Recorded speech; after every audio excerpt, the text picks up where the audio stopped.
Hey.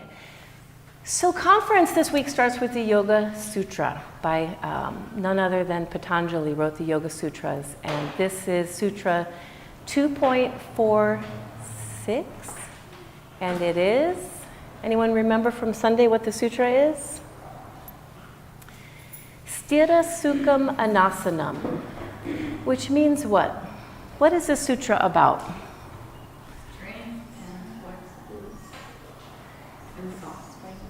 Yes, so sthira means what? Strength, focus. So it's like the yin and the yang, and then what's sukham? Soft and light. So in the sutra itself, it actually describes the asana, that every asana needs to have these two components of sthira, sukham. So every single pose we do needs to have this strength and as well this feeling of lightness. In the sutra as well, it describes the breath.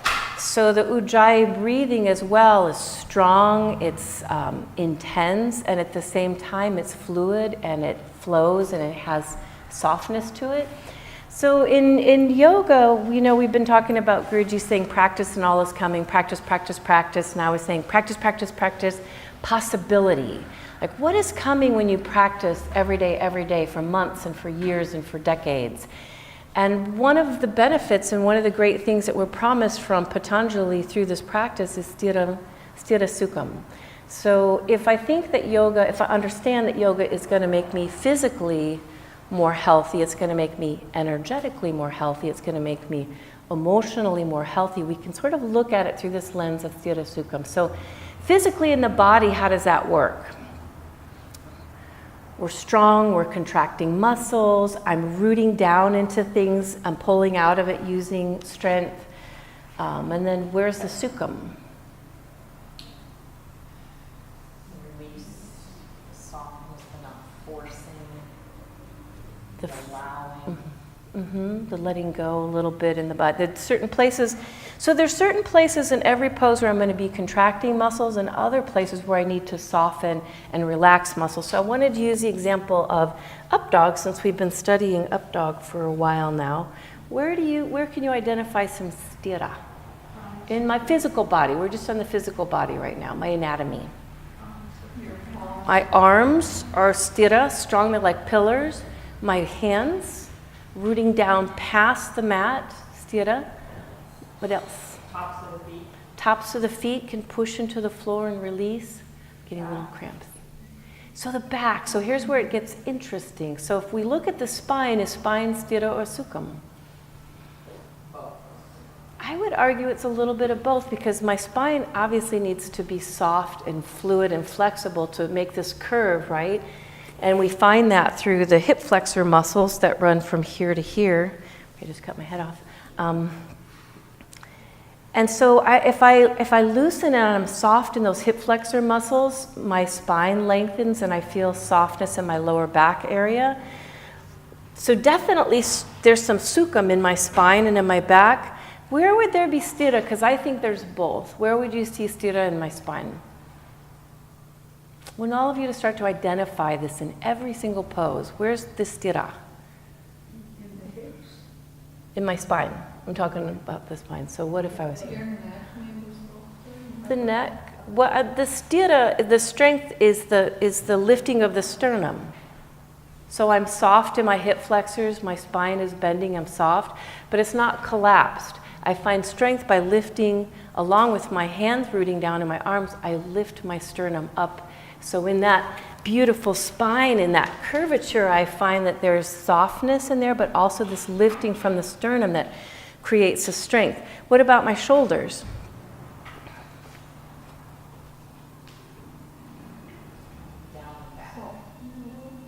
So they're soft.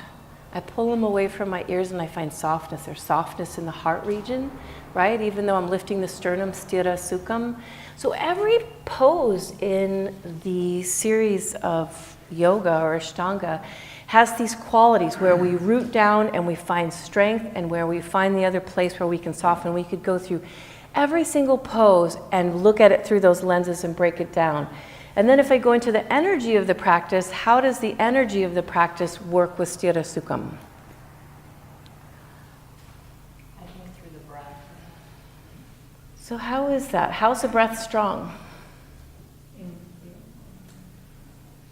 I'm contracting these muscles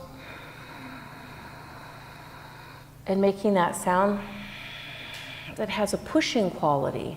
So now I'm pushing the breath through the nadis, the 72 channels that run through the body, through the vayus.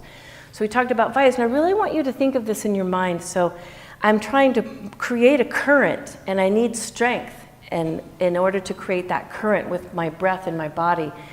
But if I try too hard, then I'm into effort in my breath. Have you ever practiced next to someone? Not you, of course. But have you ever practiced next to someone that was just over-breathing? Or not breathing? Because they're in effort. They're in too much sthira. So we need sukham, we need softness, fluidity, we need that, that grace that comes with it, that balance of strong and fluid. So I use the example of the bathtub, like the breath and the prana is like the water in the bathtub, and I run some hot water into the bathtub, and in Ashtanga, I want to move that hot water around. I want to move that prana around my body and for my whole body to be nourished through that prana. So if I take my hand and I just go like this, right where the water's coming out, will it get the hot water all over the tub? No, it'll just splash it around a little bit there, right? But if I take my hand and I cup my hand and I push my hand around the bathtub like this, then I create this current of water that's moving and carrying stuff in it, right? And now I have this beautiful current and movement and things being moved around in it. But then what if I take my hand and I go like that? Water spills out of the tub, right? So that's the over effort, the under effort. Somewhere in the middle, there's this beautiful sthira sukham with my breath and my prana. And then over here, I always have physical body, energetic body, air body, breath body, and then there's this emotional body. So how does that work? How is this your yoga chikitsa for this? How are you going to apply sthira sukham? So we're in asana, we're in breath. Leah was just about to answer me. Focus. Bless you. So that is one way we use a very strong drishti combined with the breath and then the poses and these vinyasas where we're strong and yet we're light. And in that we come to this place, and this is the beautiful challenge on our mats when we come here, is for me to be really focused and to really try as hard as I can, but to not overdo it. So then we practice, and yogis practice non-attachment. So how can I come here and really try my best and yet not overdo that? Like at the same time be able to say, let it go. It's just this beautiful balance woven together of showing up 100% and yet not taking myself too seriously. Being able to smile at myself, being able to say, oh, my knee hurts today, so I'm going to modify my practice. Or when I feel myself judging because I want to look like Melanie or something that I can't do, that we catch that in our mind and we find this light place where we let go of these things. It's really, when we talked about the last few weeks, practice, practice, practice, that is what this methodology gives us, is I keep coming to my mat and I practice being strong and yet being soft. I practice moving something and yet being fluid and beautiful. I practice really trying my hardest and also like smiling at myself and letting go. And we find that if we do it on our mat today and tomorrow and next month and next year, what we find is that it winds up imprinting the other 22 hours of our life. That we get better at showing up for our jobs and our partners and our situations where we give it everything we have, we try, we're focused, we're intense, and yet we're also kind of light about things and we let more things go. I know for myself, I've found over the years of practicing yoga, being able to observe that more and see myself more, like really show up with this beautiful combination. And also to know, that's the great thing about being a yogi, is we're internally driven now, and we see our lives from an internal place rather than an external place. So sometimes I actually can see in a situation, I'm like, yes, I gave it too much sthira. I'm trying way too hard. I'm like this, I see it, and then I can apply a little bit more letting go, a little more softness, a little more sukha, right? Or the opposite, where I can see like sometimes I'm like, you're just not trying hard enough. You're just a little bit too soft in the middle on this one. You're a little bit too mushy, And then we find this way of like bringing this balance into our life, into everything that we see, where we need a little more, less, or something of another. So, in the Ashtanga system in particular, it's beautiful because we have first series, which means what? Yoga Chikitsa means yoga therapy, right? And then second series, Nadi Shodhana, means nerve cleansing. And we're taught in India that those first two series have so much therapeutic value for the mind, the energy, and for the body. That's what this has for us. That's what this holds for us. That's the benefit for us for years and years to come. And when we sort of do this long enough, and maybe we started younger and we perhaps move into third series. Third series is called what? I love the looks on the face of people like, don't call on me. Third series is called Sthira Bhaga, which means, we know what Sthira means, right? It means strong, steady. What's Bhaga?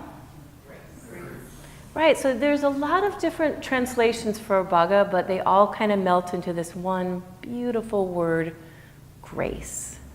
So to practice all those years and to get this therapeutic practice and to move past that, I move into this place where I'm strong and I'm graceful.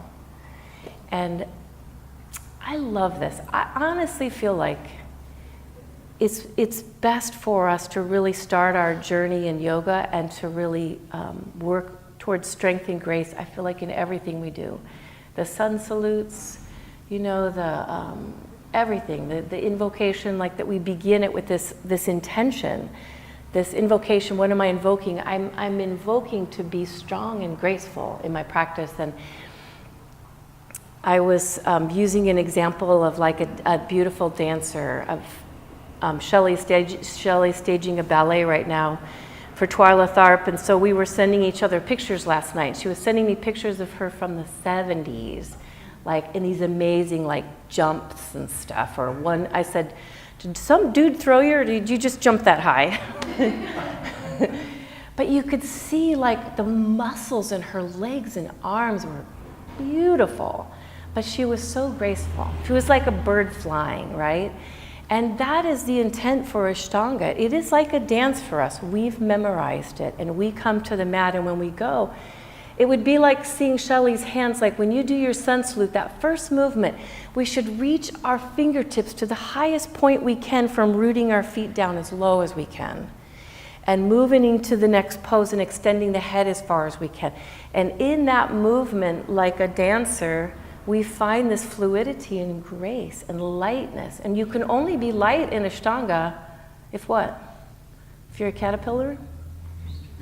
Caterpillars can't be light. You have to be strong. It is in your strength that you find your lightness. So I've shared this with you guys many, many times, and I'm going to say it one more time and finish with this. And my spirituality, I'm sure for all of us, it's changed with my life as well. And when I was younger, I used to pray differently. I used to pray for things and for people. It was very situational, like I wanted something for you. I was praying for something for you, and the longer my spirituality developed, the more I moved away from that and really moved towards like, how do I just want to show up for life? Like to have that be my prayer, to have that be my intention. And so I changed not only the way I think of my practice, but the way I think of my life practices. Can I show up for life with strength and with grace?